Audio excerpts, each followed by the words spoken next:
everybody, welcome to the Sweatpants Sessions. This is episode 28. We have 2 left in the series before we pump the brakes and contemplate what to do the next time around. This will easily be the most surreal episode probably of the entire series. Starting out with our t-shirt shout out to Moe's Alley in Santa Cruz, California, one of our stops on the Boris Garcia West Coast tours. Man, I miss those runs. That's a whole nother podcast length episode to tell those stories. But I came downstairs and I picked this thing up, and I'm not sure why. I think I was just kind of looking through the rack and trying to figure out what I haven't used yet since we're getting close to the end of the series. And my first guitar, the first guitar I ever owned was actually a classical guitar. It was an old Yamaha classical that I bought from a guy who was one of the leaders in my Boy Scout pack when I was 12 or 13 years old. I'd been playing drums mostly at that point, and I figured out pretty quickly that you can't really write a song on the drums that anybody else is ever going to want to hear. And I wanted to, I was getting into, James Taylor and Dan Fogelberg and the Eagles and Crosby, Stills and Nash, and I was playing drums, but I was attracted to that music, and I wanted to learn how to play guitar. So this guy, his name was Rick Thomas, and he had a leather shop that was down the street from a radio station that I was working at part-time. And when I would leave the station, I would go down to his leather shop and hang out while I waited for my ride home. And he had this guitar in his shop, and I used to pick it up and fumble and try to play it, and he would show me stuff here and there. And one day he offered to sell it to me, and the price was pretty much right at what I could afford. So the next time I saw him, I came back with cash in hand, and it was mine. I graduated high school, joined the Navy, went to Florida, went to Iceland, went to Wales. This guitar followed me everywhere. I bought a case for it at Maxine's House of Music in Savannah, Tennessee, and it was my companion, and I learned to play on it. So I got out of the Navy, and I had bought a couple other instruments by then, and one of my trips home, I brought this guitar with me, and I found him in the phone book and called him and asked him if he wanted to meet up at Dairy Queen for lunch, my treat, and just kind of catch up. And I hadn't seen him for probably 7 years at that point. So he came down and met me, and we had lunch, and right before we left, I told him just to hang out for a minute. I had something I wanted him to see, and I went out to the car, and I got the guitar and brought it back in. And he just saw the case. He didn't see the guitar, and when I opened the case, his guitar was in it. And I think initially he thought I was trying to sell it to him. But I told him, no, I want him to have it. This is, he was good enough to sell it to me when I needed an instrument to learn to play on. And, I don't know if he sold it to me because he wanted to or because he thought I needed one, but I wanted him to have it back because it had done its time, it had served its purpose, and it was time for it to go home. So, for all I know, he may have left and taken it straight to the pawn shop. I have no idea. We've fallen out of touch since, like I have with most of the folks from my hometown, but I just kind of felt like it needed to be back where it came from. And I didn't own another classical guitar for years and years and years. I bought this one to record one song specifically on a record I was doing in 2013. And it doesn't really see a whole lot of use, but I picked it up and started playing it and started trying to think of something to play on it. And I don't know where these notions come from. I don't know. I don't know if there's, a God of practical jokes that visits these things upon people, but I picked it up and started playing, and this song is what came out. So I went and pulled up the lyrics and ran through it a couple of times, and I said, you know what?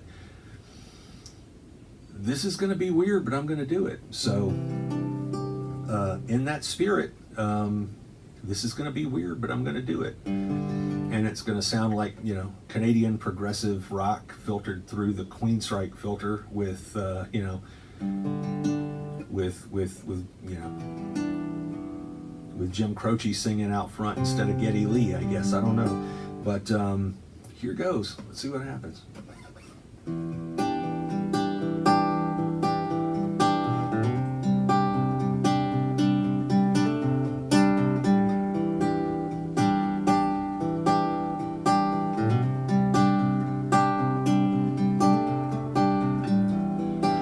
My back to the wind to catch my breath before before I start off again, driven on without a moment to spend, to pass an evening with a drink and a friend. Let my skin get too thin, I'd like to pause, no matter what I pretend, like some pilgrim who learns to transcend, learns to live as if each step was the end. Time stands still, not looking back, but I wanna look around me. Time stands still, see more of the people and the places that surround me now. Freeze this moment a little bit longer, make each sensation a little bit stronger. Experience slips away, experience slips away. Turn my face to the sun, close my eyes and let my defenses down, all those wounds that can't be unwound.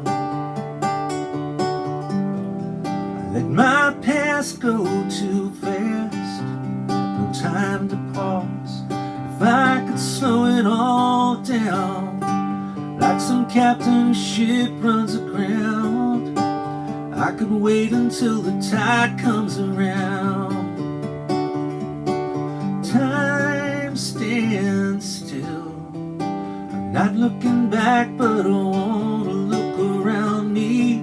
Time stands still, see more of the people and the places that surround me now. Freeze this moment a little bit longer, make each sensation a little bit stronger, make each impression a little bit stronger. Freeze this motion a little bit longer. The innocence slips away, the innocence slips away. Summer's going fast, nights getting colder, children growing up, old friends growing older. Freeze this moment a little bit longer, make each sensation a little bit stronger. Experience slips away, experience slips away. The innocence slips away.